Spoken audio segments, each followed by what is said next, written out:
everybody, welcome back to Backwave. I haven't listened to the audio yet, but my uh, mic on my headset's a little bit fucked. There's no rubber to like hold it in place, so it's just kind of like a wire. So I've taken off the headset and I'm kind of just holding it in front of me. So yeah, this is gonna be a little bit this is gonna be a little bit fucky. Well, for that, let's just get into the tier list. Right, so for those of you who don't know, banlist season is kind of approaching. I don't think a lot of people have been talking about banlists, but there has been a couple people. And I want to be one of those couple people. So let's just get into it. Alright, first of all, we have, alright, just so you know, like, for those of you who somehow haven't watched the tier list video yet, banned for cards I think should be banned, limited for cards that we shouldn't.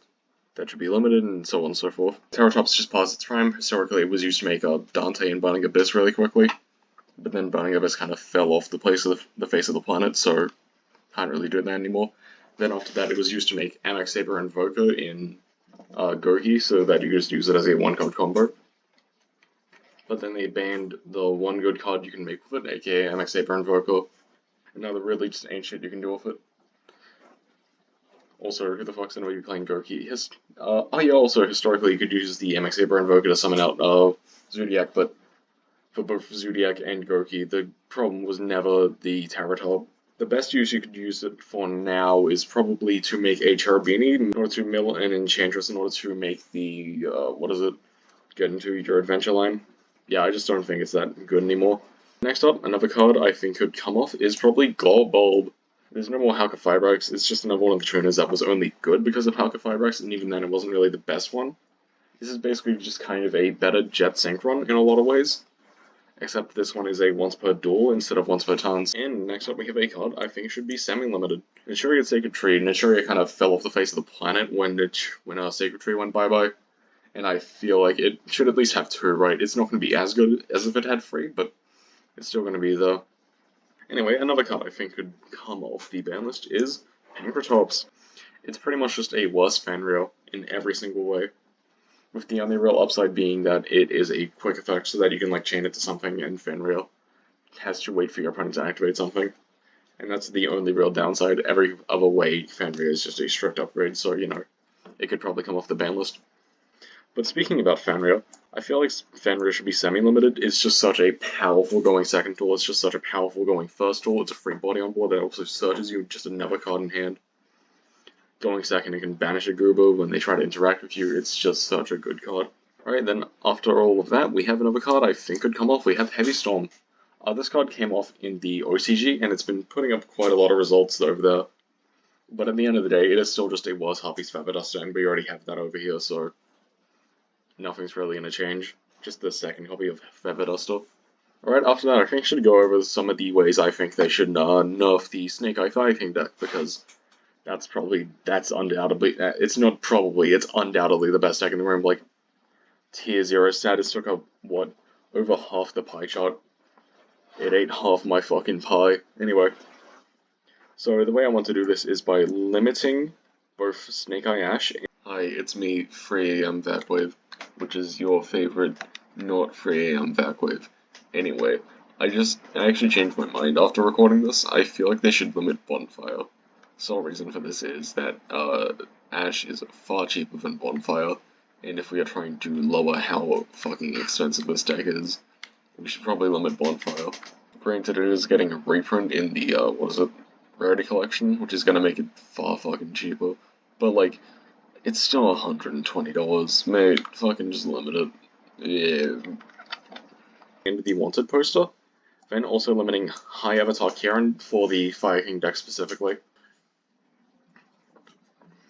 Alright, we're limiting Ash and Wanted Poster because A, it removes a lot of recurability by getting rid of more of the copies of Wanted Poster, because now they don't have the ability to recycle the original Soft Boil and also draw a card. Anyway, High Avatar Kieran. I decided to limit this card because A, it makes it less consistent, and they can use the High Avatar Kieran in order to dodge around specific pieces of interaction like Vela, Impalm. I think that's it. I don't really know. Also, if they just hard open it, they can search out the Avata instead, and that's just an extra piece of interaction that you're forced to play through. And also, if we're just nerfing the best decks in the room, we're going to semi-limit the Diviner of the Herald. Reason we're doing this is for Silent Fork, or what the fuck's it called now? Voiceless Voice, because that is easily the second best deck in the room. And Divine is just actually kind of a broken card in general. What you can send Tisk for removal, you can send Arclight for just consistency, and if you tribute the Diviner, you also get to summon out just another piece of consistency. It's just so fucking good. It's just such a good card. It's too bad it's just ritual support, so you know it's not going to do much else than that. After that, we have two more cards that I think should come off at free. We have Danglong and AFD. Realistically, only play one of these cards in a deck anyway, no real reason to have them at one. Then after that, we have Tidal. They've been limiting all the Dragon Rulers. I personally think all the Dragon Rulers could come back to free and nothing would change, but that's just my opinion. It's also a fact because I'm always right, but you know, just having the fourth Dragon Ruler back would just change absolutely nothing. Granted, this is probably the most powerful Dragon Ruler because it's a Foolish Burial, but name one good water deck. This is Year of the Fire, baby. Speaking of fire, Plush Fire. I think Plush Fire can come back because name one good Pendulum deck. Yeah, it's same as water. This may be a fire monster, but it ain't fucking good. And also the Golden Sarcophagus. I think this card can come back because why not? Also, they're releasing the new Gold Sarc support. They're really stretches of ideas, but like, maybe. This is probably the most unlikely card on the list though. And finally, for the just not Floodgates, we have Return from the Different Dimension. I think this card can come back because this card's just way too fucking slow. In like 2002, summoning back all your banished monsters was such a good effect, but now in like, what, 2024? Nah, no way, no way. Who the fuck's gonna play this? The one thing they could do with this is use transaction rollback. But the problem with that is how the fuck do you plan on doing that during your turn, going first? Because, you know, the best way to do it is Beatrice, and the only real trap deck in the room is Labyrinth, and they don't really banish Goobers. Anyway, from that, we just have Floodgates, Anti-Spell, Summon Limit, D-Barrier. All Floodgates are bad. I feel like they should all just go. Especially because, what was it? On the last ban list they hit, I think it was There Can Be Only One, Gozen, and Rivalry? Yeah. I accidentally just faceplanted the mic. Anyway. So yeah, I feel like these three should also be limited just to match that, also because these are three of the more annoying ones. With Anti-Spell just being a Diet IO, Summon Limit just being a Diet Royal Decree, and D-Barrier just being annoying and also auto-win. Anyway, then we have the three other Goobers. The only three cards that I've deemed ban-worthy, those are D-Shifter. Alright, D-Shifter, been wanting to be... A lot of people have wanted this card banned for a while, especially because in so many formats it just has such a good matchup. It's just a really annoying anti-meta card that just needs to go.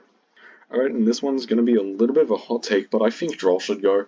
It's in the same camp. I kind of pictured it in the same camp as, what was it? D-Barrier. No, not D-Barrier. Like a more...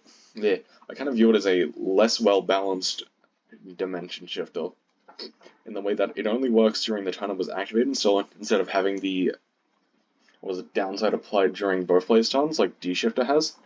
So that way it's just kind of like a lockout for just your opponent. And also means that you don't have to play it in a deck that is specifically designed around, like, the gimmick of, well, this deck is good because it can play the fucking Dimension Shifter or Droll and Lockbird.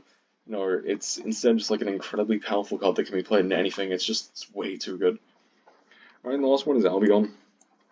Because fuck them branded players. Anyway, yeah, no, that's the list. It's a lot of limited. I just realized that now. Not enough semi-limited. Well, this is the ban list. Have a good afternoon, I guess.